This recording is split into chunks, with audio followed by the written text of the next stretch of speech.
नमस्कार मित्रों। धर्म, चाहे मानव का धर्म हो, चाहे प्रकृति का धर्म हो, धर्म एक ऐसा शब्द है जो कर्तव्य को कहता है।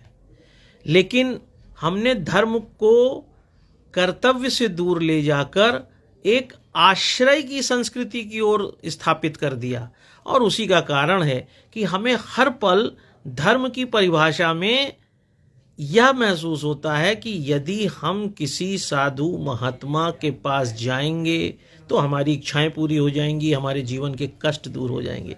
लेकिन मजेदार बात क्या है कि वही साधु और संत स्वयं मानते हैं कि केवल धर्म की बात करना और भगवान के सहारे बैठे रहने से कुछ नहीं होता है।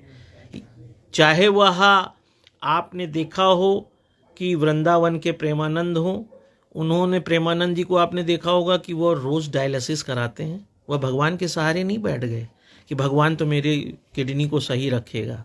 वो जानते हैं कि भगवान हमारे जीवन में एकाग्रता देगा, लेकिन कर्म हमको करना पड़ेगा। पतंजलि में जो रामदेव के साथ हैं, उनका भी जब हार्ट का इलाज हुआ तो दौड़कर एम्स गए, क्योंकि वो जानते हैं कि ठीक है, आयुर्वेद अच्छी चीज़ है, आयुर्वेद एक 5वां वेद है, लेकिन जब तत्काल जीवन का बात आएगा तो सिर्फ भगवान के सहारे नहीं बैठना पड़ेगा, हमें सबसे सर्वश्रेष्ठ मेडिसिन का सहारा लेना पड़ेगा। या शंकर जी के आधार पर मानव जगत में एक चेतना जगाने वाले जग्गी वासुदेव, जिन्हें लोग सदगुरु कहते हैं, कुछ ही दिन पहले उनको ब्रेन में सूजन आ गई, ब्रेन स्ट्रोक हो गया था, एम्स दिल्ली में उनका ऑपरेशन हुआ था। भगवान शंकर ने आके उनका इलाज नहीं किया, क्योंकि वो जानते थे कि इलाज शंकर नहीं कर सकते हैं, वो हमको स्वयं के कर्म से करना पड़ेगा।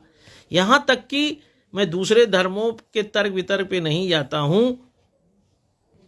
बुद्ध धर्म के प्रवर्तक महात्मा बुद्ध स्वयं संग्रहणी बीमारी से मर गए, और इसलिए मर गए क्योंकि उन्होंने उसका इलाज नहीं किया। वहां पर उन्होंने अपने शरीर के साथ ज्यादती की और एक रोग से समाप्त हो गए। मर्यादा पुरुषोत्तम श्री राम ये जानते थे कि स्वयं अपनी शक्तियों से सीता को वापस ला सकते हैं, लेकिन दुनिया में कर्म का सिद्धांत उन्होंने माना। कृष्ण ने अपने माता पिता को कर्म के सिद्धांत पर ही जेल से निकाला। कहने का तात्पर्य सिर्फ इतना है कि सिर्फ धर्म के नाम पर धर्मांधता मत करिए, भागिए मत, पूजा ही केवल मत करते रहिए, अपने कर्म पर भी ध्यान दीजिए, तभी जीवन सही बन सकता है।